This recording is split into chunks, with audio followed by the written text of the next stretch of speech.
sergeant getting them around the gun. Everyone a target.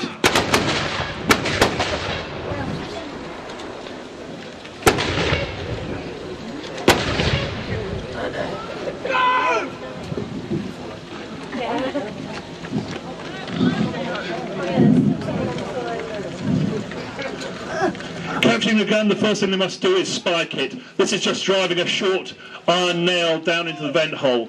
This will totally disable the gun. Very simple. Once secured, the British Army can move forward from this point. But no doubt the French will want this gun back.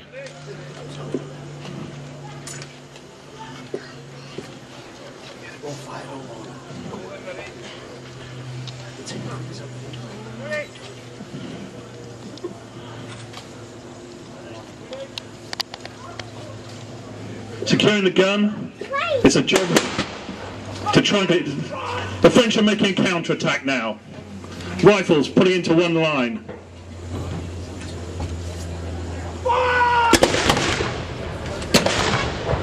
Sweep away the French, as they've been trained to do.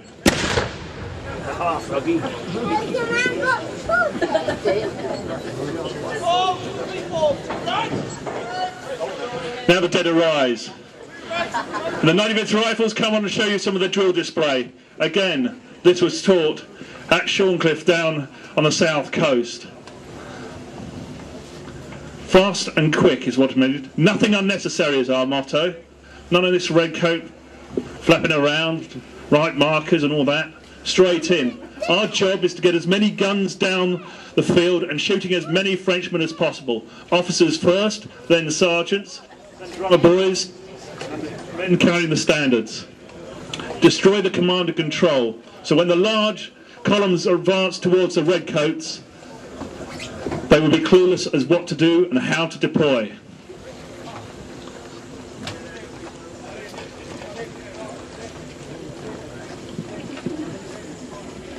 The guns they carry are the Baker rifle, smaller and lighter than the Brown Bess and notably rifled. The accuracy of the Bess was about 40 yards, but could kill at 100. The Baker rifle, its accuracy was 200 yards. And they were trained to fire the gun.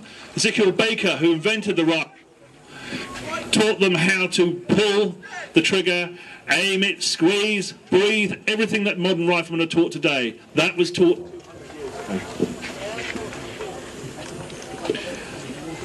The rifles are opening up in their pairs into skirmish order.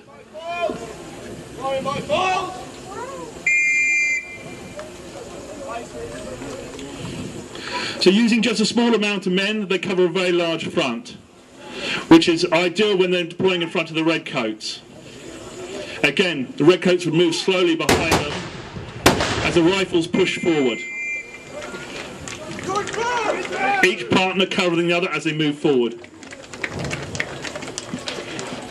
Again, sniper teams today are all in pairs, and again, the rifles were the first in the British Army to do this.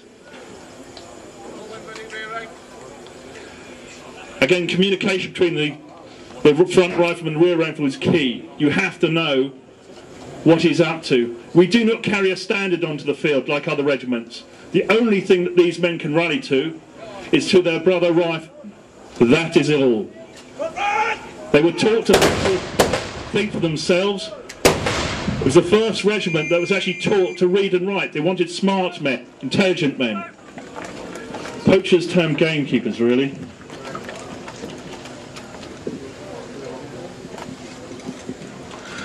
They're wearing light order, so it's just a bed bag and a water canteen. They would have trotter packs, but again, when they came to fight, they would drop these and move forward.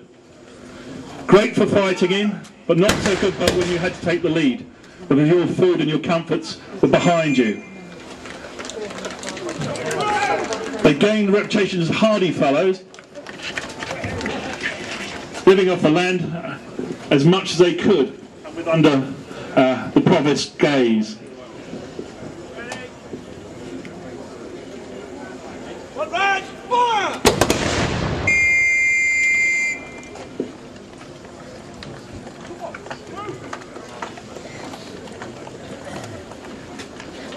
As you see, every time they fire, you have clouds of smoke. Now, if you've got the front of 600, as these guys were fighting at Waterloo just 2 weeks ago, when you have several thousand guys fighting, you cannot see what is going on in front of you.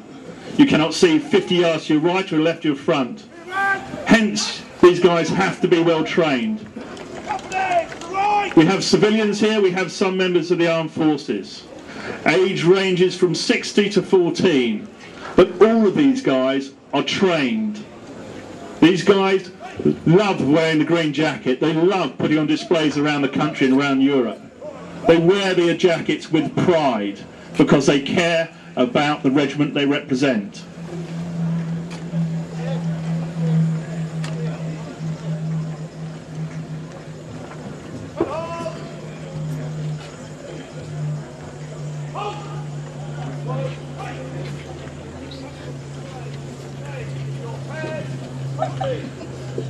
Sergeant Paler is getting the rifles to fire in their chain.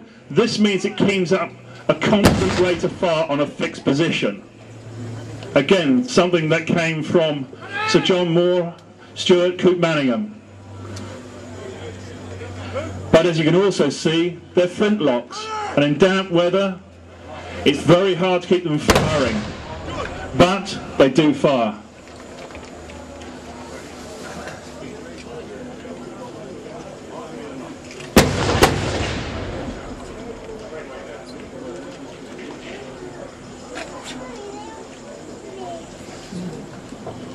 But not only would they fight as light troops, they can always fight in line. The Rifles were first trained in standard redcoat drill, but then trained in the new light tactics. But they can do and meet the French in the same old way, in line, pouring volley upon volley. This regiment here is one of the fastest volley firing regiments in reenactment. Whenever they come against the French, you're looking around about 3 volleys to 2 of the French. We always put them back. And they have cleared the old guard from Waterloo several times. The 9th, they always fight, and they always win over that. Now they're fixing swords. The sword bayonet was 2 foot long of steel. The reason it had to be longer compared to the Brown Bess bayonet is because all the tips had to reach 6 foot for when people were in squares. You wouldn't like to... Now they come on, and no French regiment stood in front of the Rifles to receive this.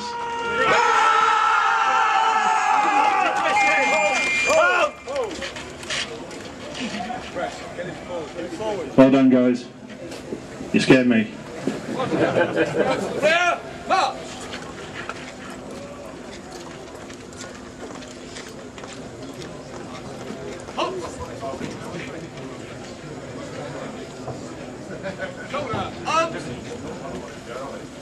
General salutes. Please ahead. Up.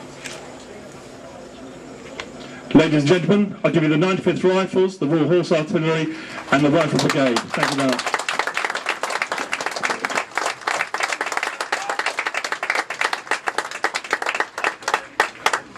Thank you very much. Good.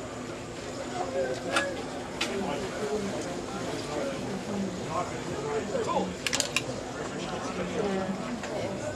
Right, tight. Tail up. Crane up.